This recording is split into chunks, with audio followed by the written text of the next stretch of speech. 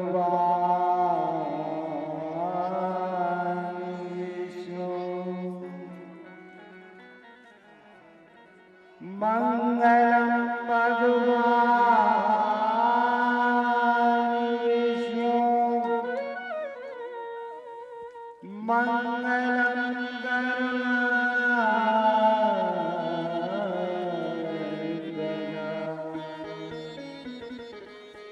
मंगलम पुंडरीकाक्षो,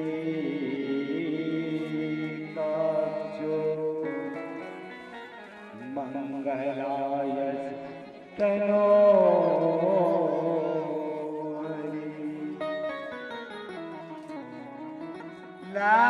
लक्ष्मीनाथ समारमा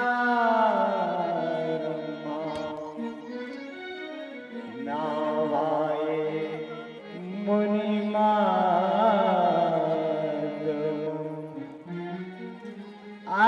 अस्मदाचार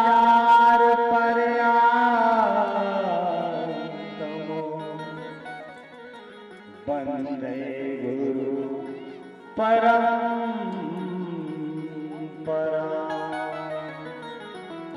नारायण नमस्कृत्य नरं चैव नरोत्तमं देवी सरस्वती व्यासं ततो जयमुदीरयेत्।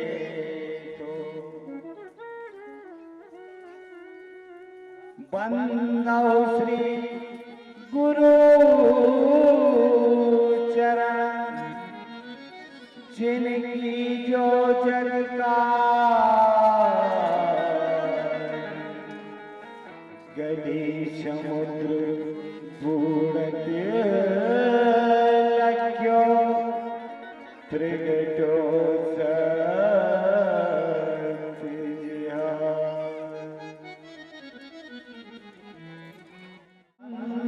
श्री गुरु चरण,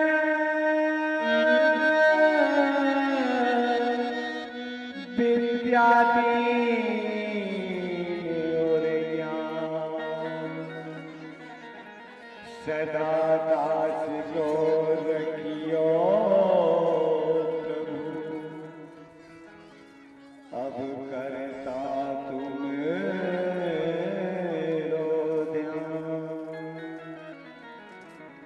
श्री गुरु चरण सरोज रज निज मन मुकुर सुधार, वर्ण रघुवर विमल जस जो दायक फल चार। बोतिन तन जान के सुमिर पवन बल बुद्धि विद्या देव मोए, हरो कलेश विकार। बार बार बर मांगी हो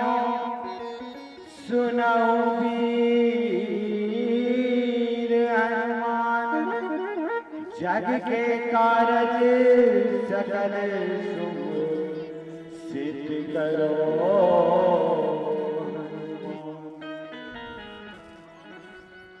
जय मीरा के नटवर नागर श्री सूरदास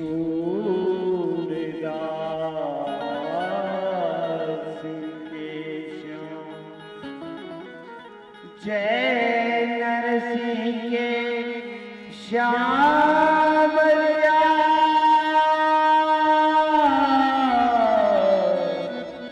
श्री तुलसीदास के राम।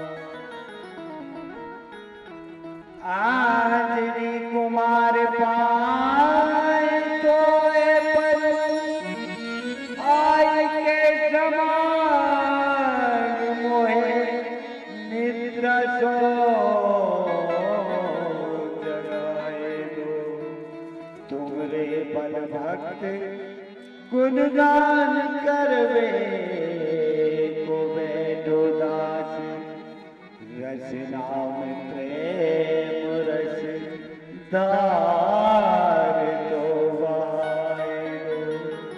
शुष्क रस हृदय में एक बार राम कृष्ण भक्ति को त्रिवेणी तो आएगो। सीता मेरी मात है पिता मेरे राम।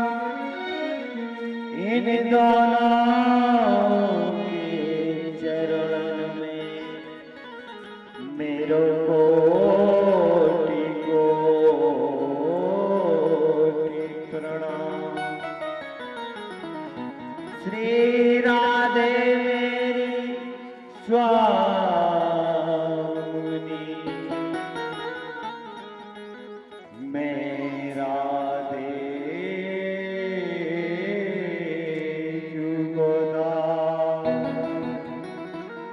जन्म जन्म बजती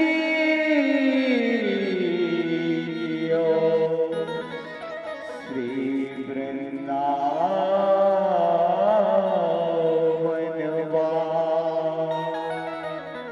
श्री वृंदावन।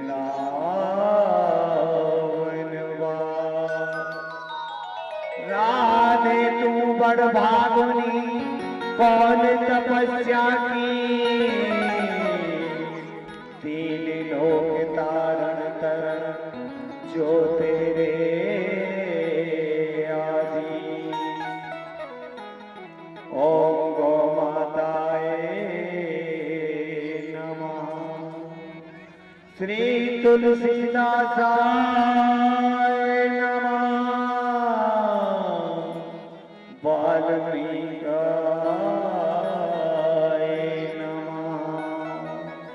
श्री सुखदेवाय नमः। श्री वेद व्यासाय नमः। नमः पार्वती पते नमो नमः। परात्मय पर ब्रह्म अखल ब्रह्मांड नायक भगवान श्री कृष्ण की मंगलमय मूर्ति श्रीमद् भागवत पुराण का आज चतुर्थी दिवस और जन्म उत्सव की बेला में हम आप कथा को श्रवणपान करने के लिए जा रहे हैं। बोलिए भागवत भगवान की जय।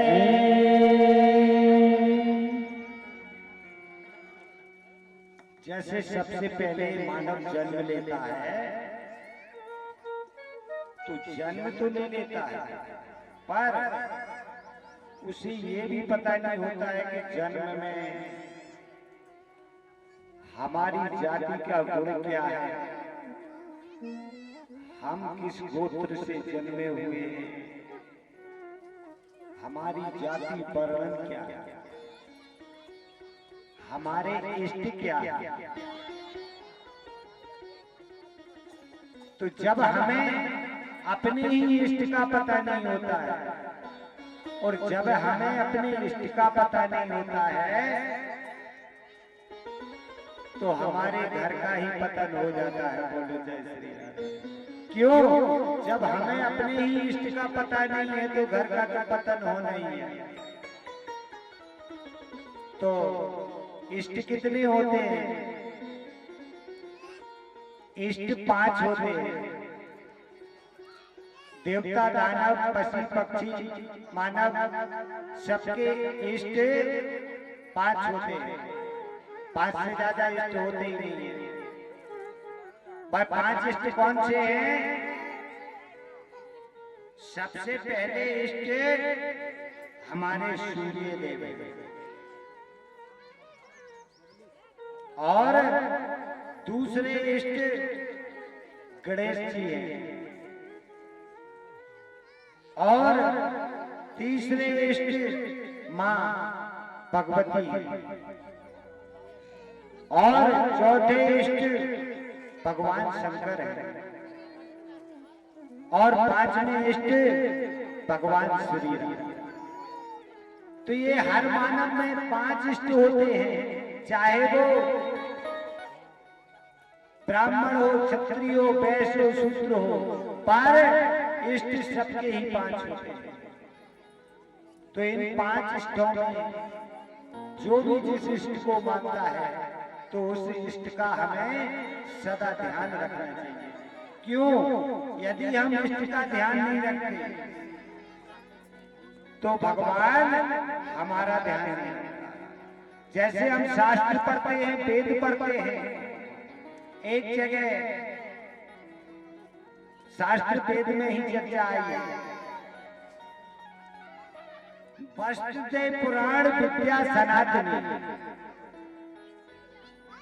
वस्तुतः पुराण विद्या सनातनी। पुराण पहले बना है कि विद्या पहले बनी है?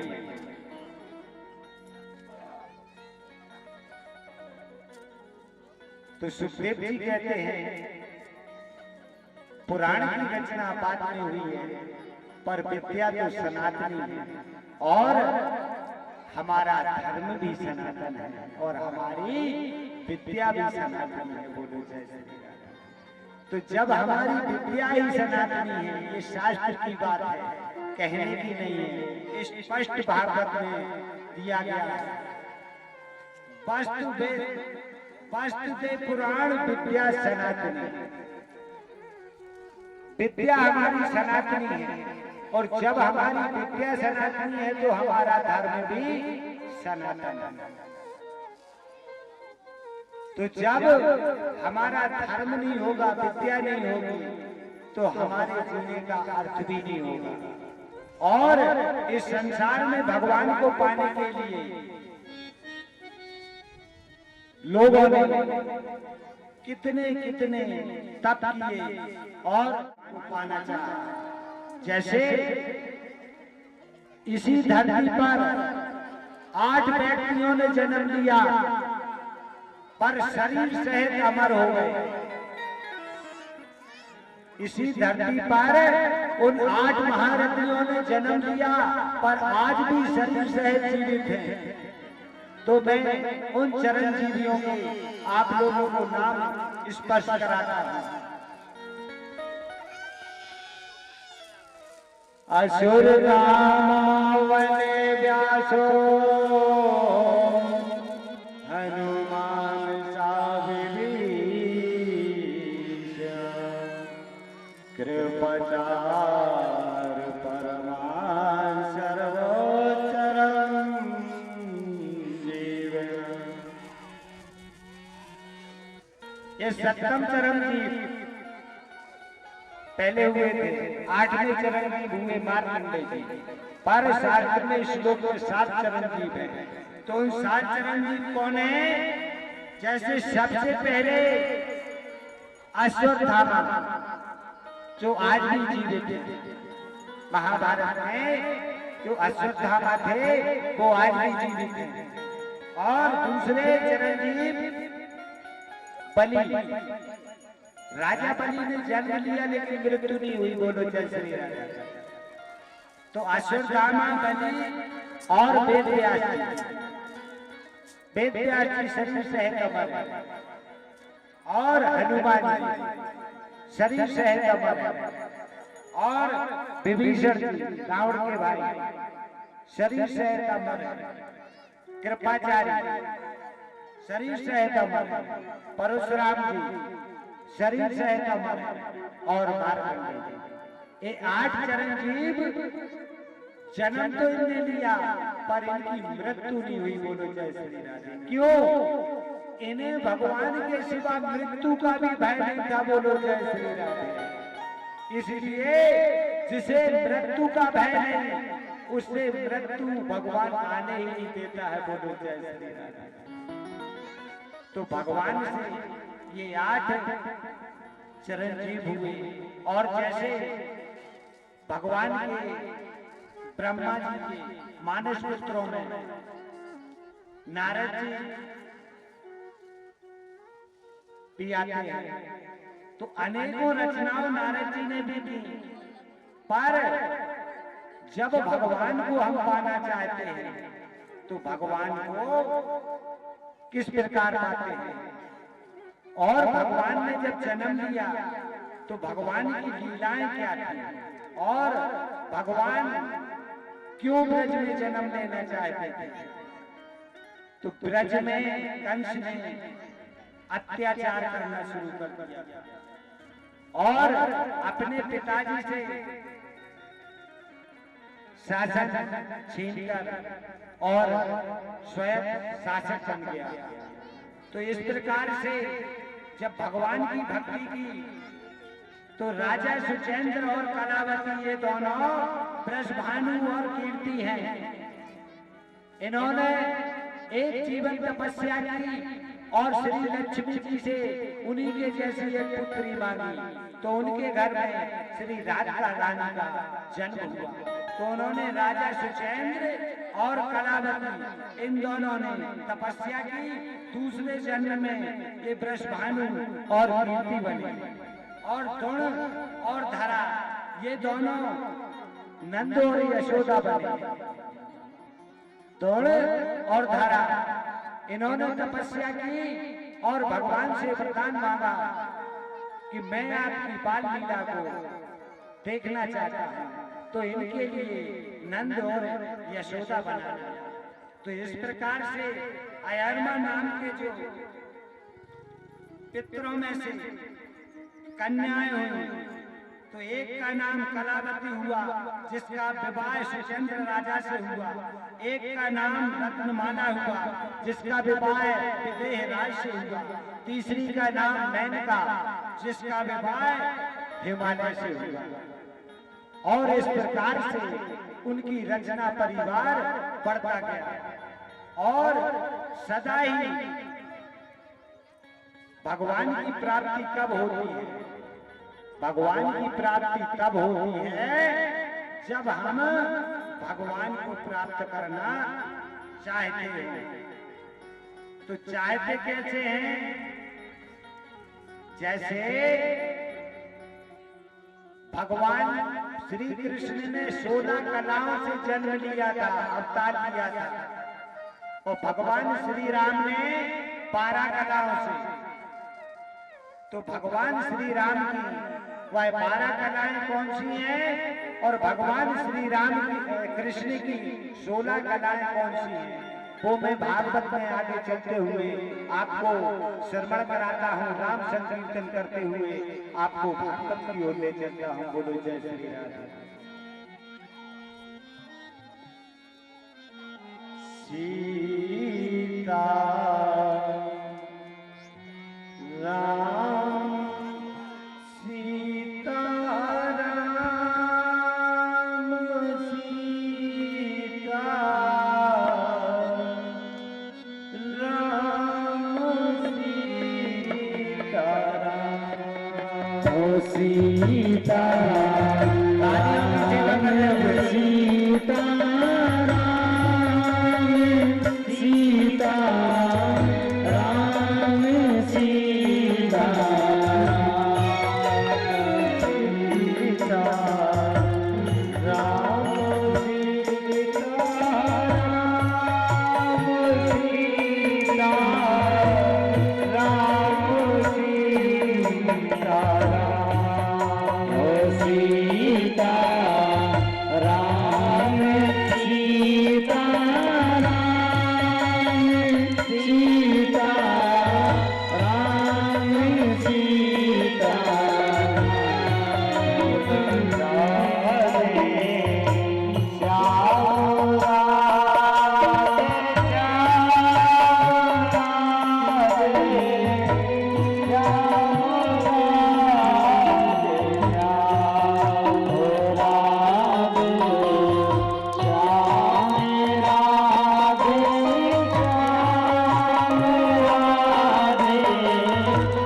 तो इस प्रकार से सुखदेव जी कहते हैं कि भगवान के पास जो 16 कलाएं थी श्री कृष्ण के पास, जो द्वापर में 16 कलाएं लेके उन्होंने अवतार दिया, वह 16 कलाओं का स्मरण मैं आप सभी को स्मरण कराता हूं। तो भगवान श्री कृष्ण की पहली कला थी शंबदा कला। भगवान श्री कृष्ण की सबसे पहली कला थी शंबदा कला। शंबदा कला का मतलब धनवान होना। शंबदा कला का मतलब है धनवान होना। और दूसरी कला थी भूसंपदा कला। भूसंपदा कला से क्या होता है? बड़ा धनवान होना, बड़ा धनवान होना। एक धनवान होना और भूसंपदा कला बहुत ज्यादा धनवान होना। और तीसरी कला संपदा कला, कीर्ति संपदा कला। कीर्ति संपदा का मतलब प्रसिद्धि, हर चीज की सिद्धि, ये भगवान के पास है। तीसरी कला। चौथी कला थी वाणी मौन संपदा कला। वाणी से अपने किसी को भी मोह लेते थे, बोलो जय श्री राम। वाणी मोह संपदा कला, ये चौथी कला। पांचवी लीला संपदा कला। कन्हैया लीला भी अच्छी कर लेते थे। छठवीं कीर्ति संपदा कला, बहुत अच्छा सिद्धांत बाना, ज्यादा किसी से गुस्से में नहीं बोलना। और सातवीं विद्या संपदा कला। तो विद्या संपदा कला इतनी थी भगवान ने कि जगत के गुरु ही बने, बोलो जय श्री राम। तो विद्या संपदा कहलाती, और 8वीं विमल संपदा कहलाती। किसी को गुस्सा आए तो बहुत अच्छी तरीके से विमलता जानते थे, झुकना जानते थे। ये 8वीं कला थी। 9वीं कला थी उत्कृष्टनी। उत्कृष्टनी का मतलब कभी भी कितनी भी परेशानी में अपने आप को उलझन में नहीं होना। बोलो जय श्री राम। यह 9वीं कला थी। और 10वीं कला थी नीरछीर। नीरछीर मतलब भगवान कहीं नहीं जा सकते हैं, जल में, पवन में, पृथ्वी में, आकाश में। तो ये नीरछीर कला थी, या 10वीं कला थी। और 11वीं कला मारे कला। अपनी बुद्धि की बात किसी को नहीं बताना, दिमाग में रखना, इसे माणियंत्र कला कहते हैं। ये भगवान की 11वीं कला। और 12वीं कला योग शक्ति कला। 16,108 पटरानी रख के भी भगवान श्री कृष्ण योगी थे। तो ये 12वीं कला थी योगी शक्ति कला, ये भगवान श्री कृष्ण में थी। और 13वीं कला विनय कला। किसी से भी आग्रह निवेदन करने में उन्हें संकोच नहीं लगता था। ये 13वीं कला थी। 14वीं कला थी सत्य धारण करना। भगवान श्री कृष्ण ने सत्य को कभी नहीं छोड़ा। बोलो जय श्री राम। तो यह 14वीं कला थी। 15वीं कला थी अधिपत्य। अधिपत्य यानी भगवान कभी श्रेष्ठ राजा नहीं बनते। धरती पे भी राजा बने थे, दिल्ली के नहीं, द्वारका के। बोलो जय श्री राजा। स्वर्ग लोक में भी इंद्र को राजा बनाया है, खुद नहीं बने हैं। बोलो जय श्री राजा। तो ये आद्यपत्य कला थी, किसी और को राजा बनाना। और 15वीं 16वीं कला थी अनुग्रह लक्ष्य क्षमता। अनुग्रह लक्ष्य क्षमता मतलब भगवान श्री कृष्ण से आगे और पीछे कोई नहीं सोच सकता। बोलो जय श्री राधे। ये अनुग्रह 16वीं कला क्षमता थी। तो इन 16 कलाओं से भगवान कृष्ण ने जन्म लिया। और सुखदेव जी कहते हैं सच्चिदानंद रूपाय विश्वोत्पत्त्यादि हेतवे। ये उन्होंने भगवान के स्वरूप का बोधन कराया है। बोधन कैसे? सच्चिदानंद रूपाय विश्वोत्पत्त्यादि हेतवे तापत्राय विनाशाय श्री कृष्णाय वयं नमः। भगवान जब भी, जैसे भगवान जब हम बोलते हैं तो हमारे बोलने में कौन है? भगवान की चेतना। और भगवान की चेतना क्या है? जो हम बोल रहे हैं यही भगवान की चेतना है। एक बार देवी लक्ष्मी जी ने कहा, प्रभु आपको मानने वाले बहुत हैं और हमें मानने वाले और भी ज्यादा हैं, आपको मानने वाले बहुत कम हो गए हैं। भगवान विष्णु ने कहा, समय आने पर मैं आपको यह बताऊंगा। कुछ समय बीते, एक मुर्दा जा रहा था तो सभी लोग राम नाम सत्य है, राम नाम सत्य है कहते जा रहे थे।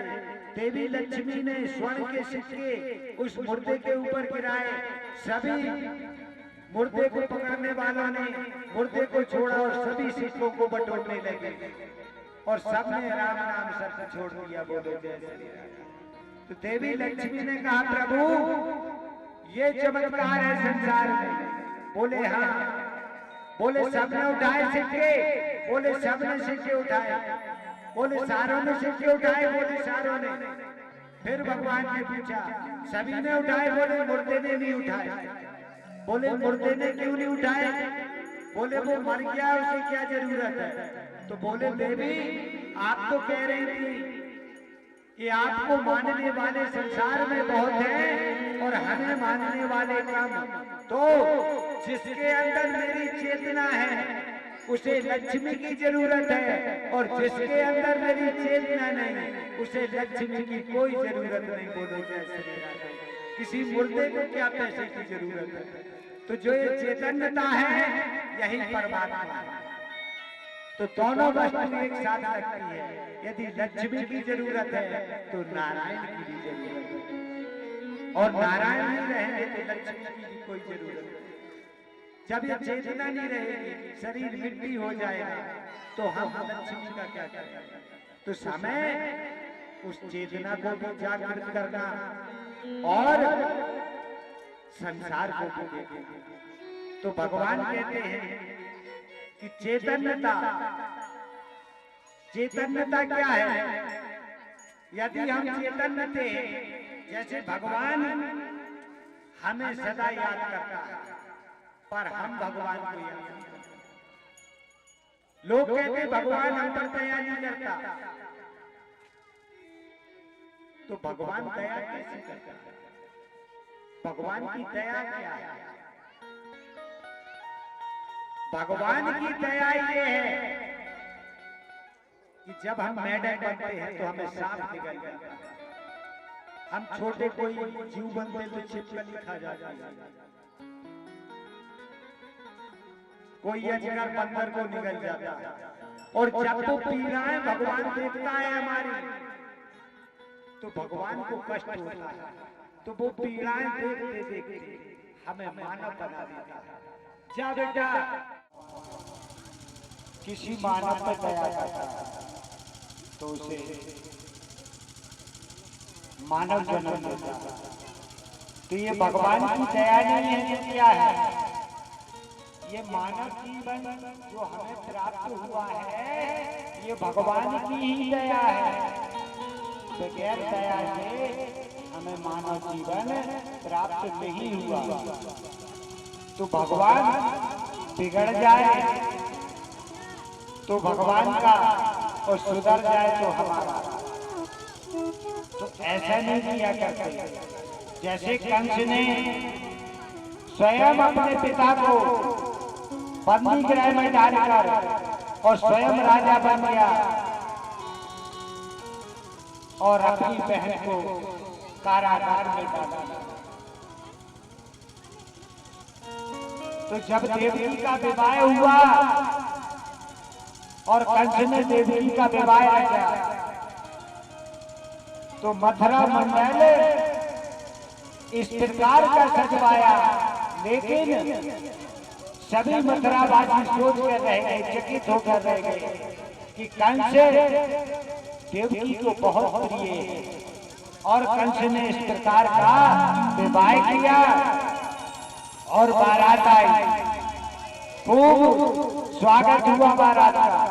और जैसे ही कंस देवकी को जब विदा करने जाता है तो आकाशवाणी होती है, अरे मूर्ख, जिसे तू विदा करने जा रहा है उसी की अष्टमी संतान तेरा वध करेगी।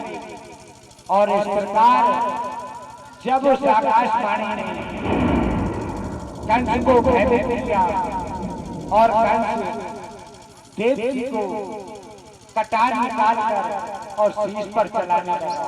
और वसुदेव जी ने आग्रह किया, मित्र, पहले आपकी बहन थी देवकी, अब मेरी धर्म पत्नी है, इसलिए अपने सामने मैं इनका वध नहीं होने दूंगा।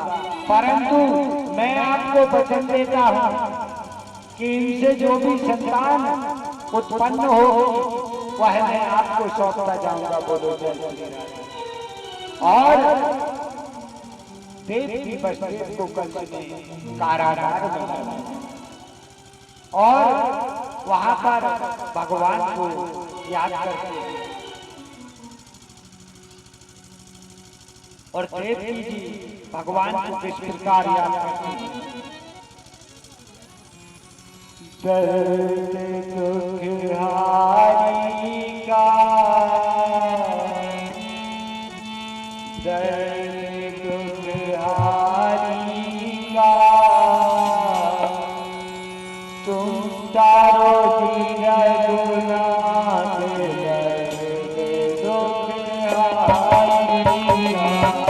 दर्द दुखिहारी का तुम चारो जी रघुनाथ दर्द दुखिहारी का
सागर से पार उतर गई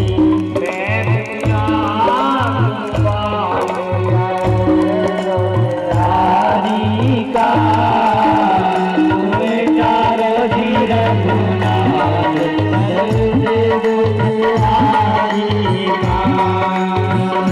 तुम चारो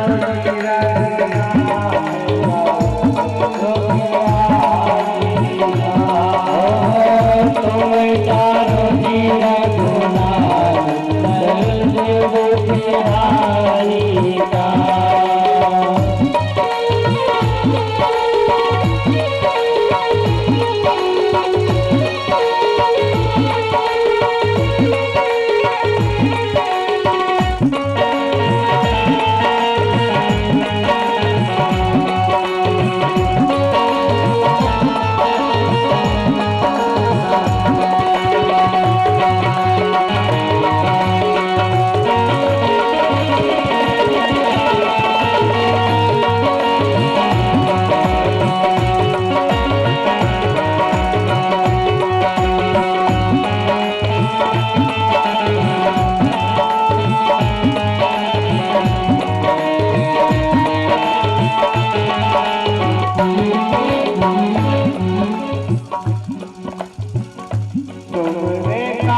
चरणों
भगवान को याद करती हैं और देवकी के पहले पुत्र का नाम कीर्तिमान था, उसे कंस मार देता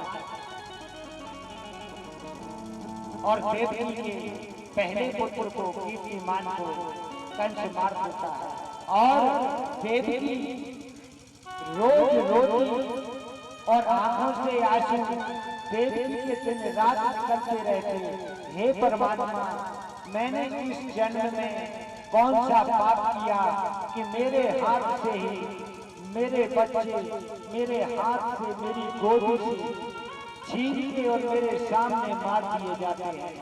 मैंने किस जन्म में कौन सा पाप किया और देवकी इतनी रोटी दिन रात देवकी के आश्रय नहीं रुकते। इधर परमात्मा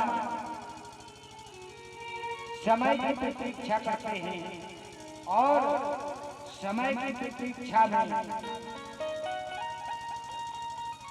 भगवान कंस को समय देते हैं।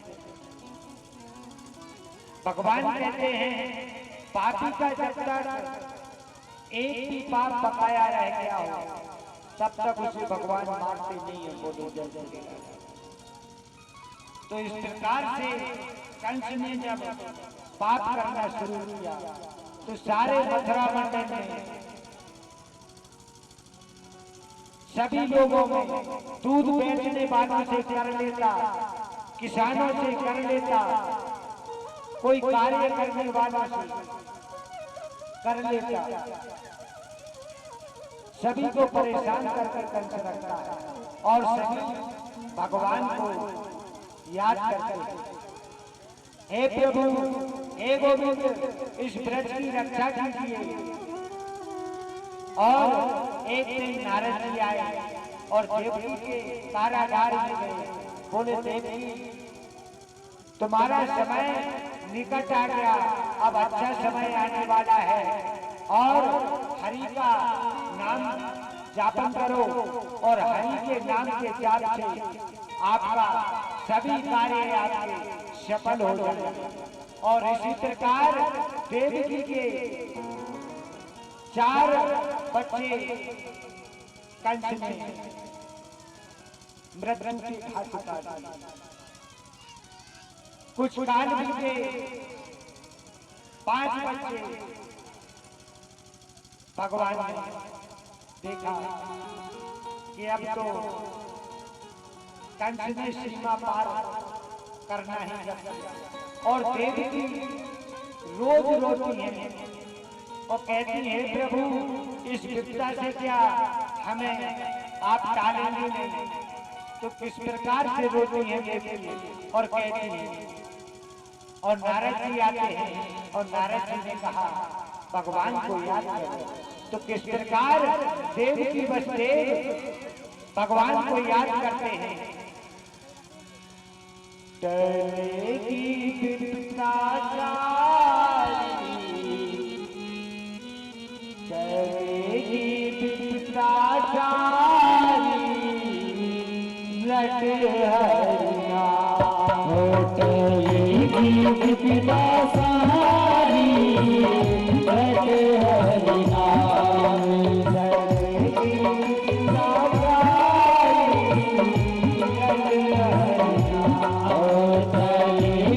विपदा सारी, लट हरिया विपदा सारी, लट हरिया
अब क्या है दुनिया का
हरि नाम।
देव की कारागार में भगवान को याद करती हैं और देव के 6 पुत्रों को कंस मार देता है और 7वें गर्भ में शेष नाग आते हैं और शेष नाग का गर्भपात करके भगवान रोहिणी के गर्भ में स्थापित कर देते हैं और 8वें गर्भ में भगवान स्वयं आते हैं।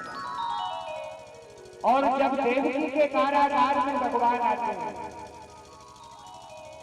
तो चतुर्भुजी रूप भगवान देव की वसुदेव को दर्शन कराते हैं और कहते हैं चिंता मत करें, आपका कोई पाल पाना नहीं कर सकता। और पाल स्वरूप रूप रखकर और कारागार में भगवान उपस्थित हुए। इस प्रकार का उजेला जैसे कोई सूर्य चंद्रमा सारे ही उस कारागार में उपस्थित हुए और सभी जैसे ही भगवान का जन्म हुआ सभी कारागार के सिपाही सो गए, सबको निद्रा आ गई और इधर भगवान अपने माता पिता का जन्म लेते और जैसे ही जब भगवान जन्म लेते हैं होगी जागरिया, तो भगवान जब जन्म लेते हैं तो सारे मथुरा मंडल में इस प्रकार की रौनक छा जाती है, इस प्रकार की सुंदरता खुशबू बढ़ जाती है, आनंद बढ़ जाता है। जैसे आज हम अपने देश में स्वतंत्र हैं, स्वतंत्र हैं। जब स्वतंत्र नहीं थे तब हम ये कथा नहीं सुन सकते। तो इसी प्रकार से जब भगवान का जन्म हुआ तो सारे मथुरा मंडल में आनंद की बौछारें हुई और वसुदेव जी ने लल्ला को सूप में रखा और गोकुल की ओर प्रस्थान करते हैं। और जब गोकुल की ओर प्रस्थान करते हैं तो भादों की रात, अंधकार की रात, बिजलियां चमक रही हैं, और बसदेव जी नंगे पांव धीरे धीरे करके चलते जा रहे हैं, चलते जा रहे हैं। और जैसे यमुना के तट पर पहुंचे और बसदेव जी चलते जा रहे हैं और यमुना जी बढ़ती जा रही है, बढ़ती जा रही है, बढ़ती जा रही है। तो जैसे ही यमुना जी नाक की तरफ पहुंची, नाक के ऊपर भगवान ने सोचा बाबू हमारे पिताजी को क्या मार ही देगी। उन्होंने अपना बाण से यमुना जी को स्पर्श कराया और यमुना जी जमीन में बोलो। क्यों? यमुना जी भगवान श्री कृष्ण की चौथी पटरानी है, बोलो। इसलिए जिसके पति जा रहे हो उसे चरण स्पर्श न मिले तो कैसे जाने देंगे बेचारी, बोलो। और कन्हैया सीधे गोकुल में पहुंच जाते हैं और गोकुल में बसदेव जी उनकी पुत्री को लेकर और सीधे मथुरा। और इधर कंस ने देखा जैसे ही आवाज आई 8वां गर्भ उत्पन्न हो गया। तो जैसे ही सिपाही जागे और कंस गया और कंस ने उस माया को पकड़ा और पत्थर पर मारा और माया ने छुटक कर वह महामाया थी बोली, अरे मूर्ख, जिसे तू मारना चाहता है वो ब्रज में उत्पन्न हो गया है। और कंस चारों तरफ देखता है और चारों तरफ देख के एक से एक निशाचर को आमंत्रित करता है कि ये पुत्र जहां भी उत्पन्न हुआ हो इसे वही मार दिया जाए। इस प्रकार से जब गोकुल से लाते हैं और जैसे गोकुल में यशोदा जी ने देखा कि हमारे पास में तो लल्ला सोया है, तो उन्होंने सोचा पुत्र पैदा हुआ।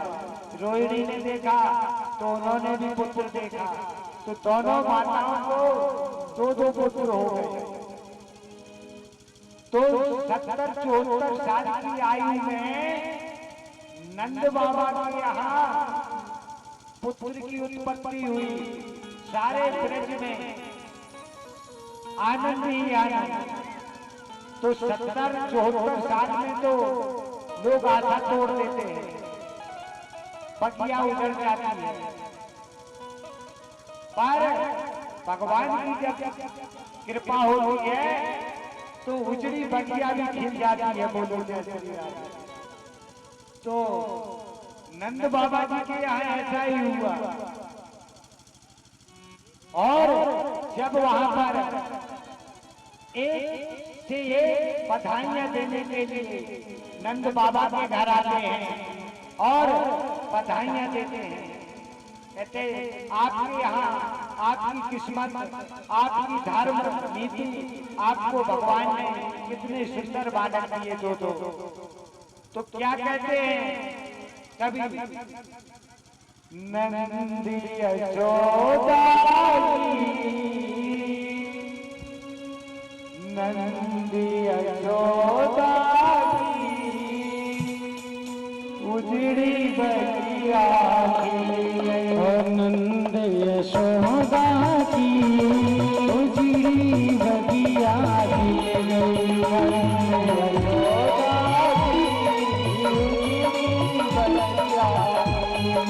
नंद यशोदा की उजड़ी बगिया खिल गई।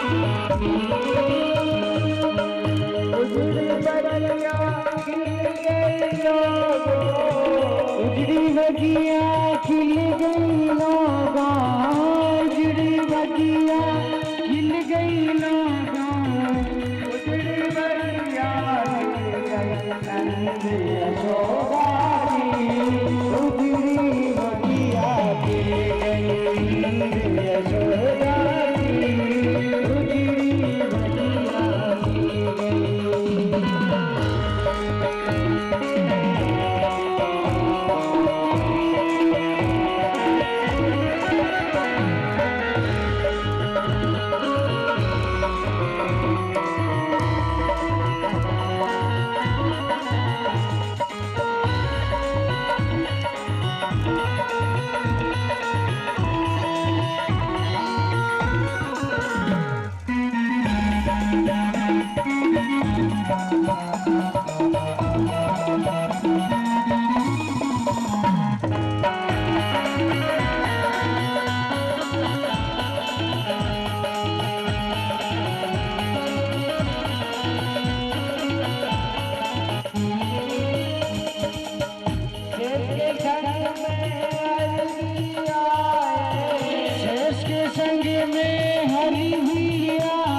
गई।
बधाई वाले गोकुल में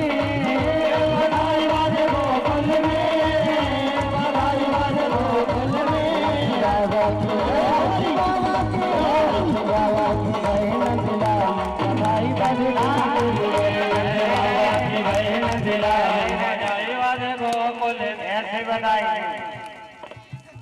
का पल्ला ही नहीं लग रहा था।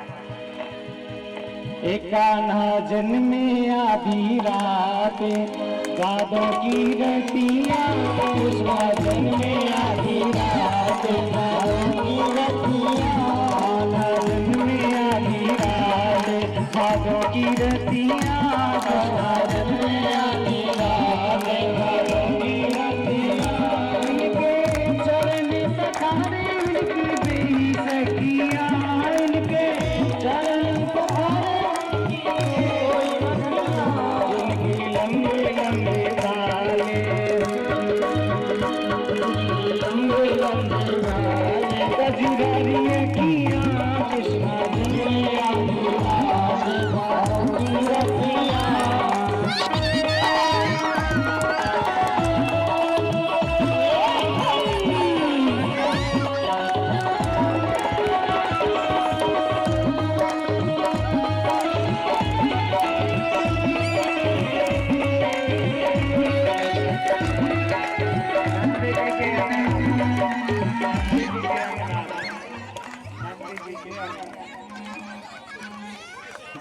और नंद जी के अंगिना नंद जी के अंगना में बजी रही आज बधाई, नंद जी के अंगना में बजी रही आज बधाई।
जन्म में सुनी आई, यशोदा मैया दे दो बधाई।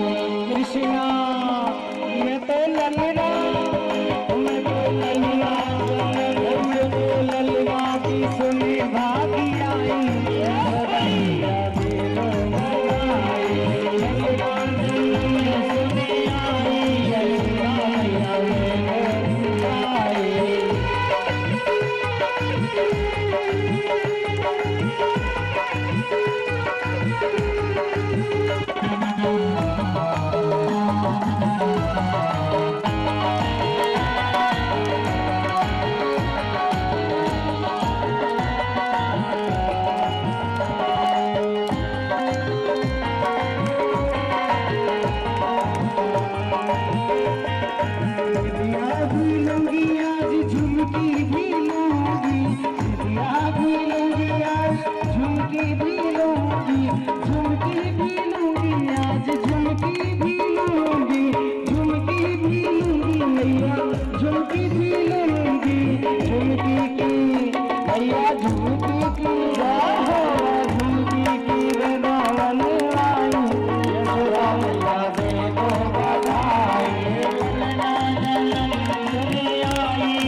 आज चुनरी भी लूंगी, लहंगा भी लूंगी, आज चुनरी भी लूंगी, चुनरी भी लूंगी और चोली भी लूंगी, चुनरी भी लूंगी मैया चोली भी लूंगी।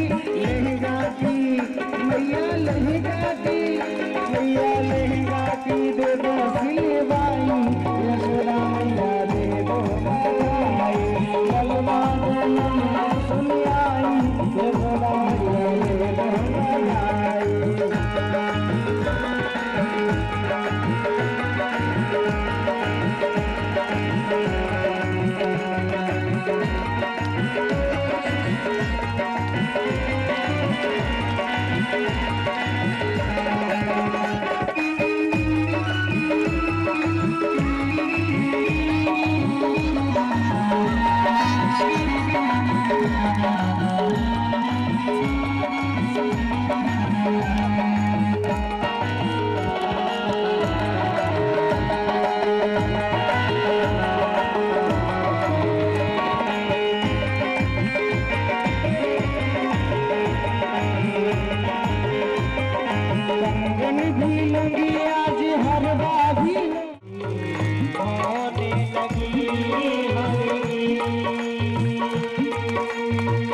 होने लगी हरि की आरती, होने लगी हरि की आरती, होने लगी हरि की आरती, जब आरती होने लगी हरि की आरती, होने लगी हरि की।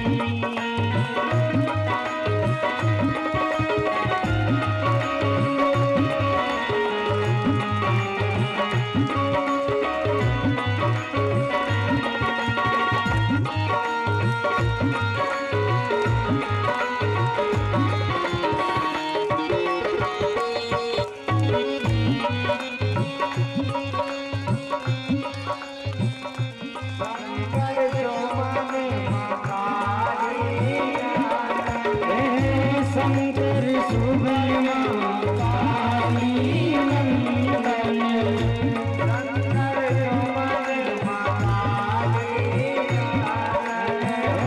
शंकर सुब्रह्मण्य काली नंदन, काली नंदन काली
योगी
पिता तुम्हें हो तमेव बंधु च सखा तुम्हें हो तमेव विद्या सर्वं तमेव तमेव सर्वं देवदेव वनोजवन्मारुत तुल्य वेगं जितेन्द्रियं बुद्धिमतां वरिष्ठं बालान्यं बाल्यमन्योन्यं लीलामृतं शरणं प्रपद्ये हरे राम राम हरे हरे कृष्ण कृष्ण कृष्ण हरे हरे राम राम राम हरे हरे हरे कृष्ण हरे हरे हरे राम राम राम हरे राम राम राम हरे राम राम हरे हरे हरे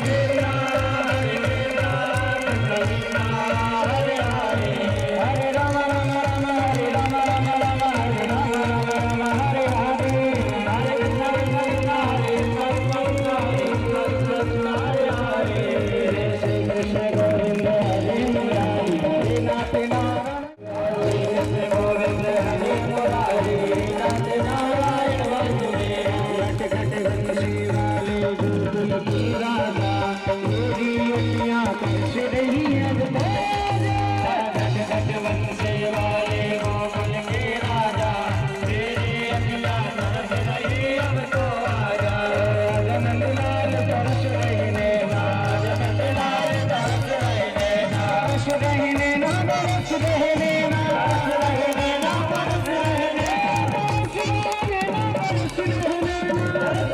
नैना तरस रही नैना। देखिए आज भगवान का जन्म हुआ है, हमें लग ही नहीं रहा कि हम कौआ खोए के हम में। उठाइए दोनों हाथ यहाँ से पीछे तक और अपनी हाजिरी गोपाल जी के चरणों में लगाएंगे। सभी बोलेंगे एक साथ, आज नंदलाल तरस रहे नैना, आज नंदलाल तरस रहे नैना, तरस रहे नैना, तरस रहे नैना, तरस रहे नैना, तरस रहे नैना, तरस रहे नैना, तरस रहे नैना, तरस रहे नैना, आज नंदलाल तरस रहे नैना, नंदलाल तरस रहे नैना, राधा रानी का हमारी श्यामा प्यारी है, राधा रानी को हमारी श्यामा प्यारी है, श्री स्वामी हमारी राधा रानी का चरणों में गाया है हमारी राधा रानी का। गाया है वृषभानि कुंवर मैया कीर्ति, गाया है वृषभानि कुंवर मैया गाया है वृषभानि कुंवर मैया कीर्ति, गाया है वृषभानि कुंवर मैया कीर्ति। ब्रज में है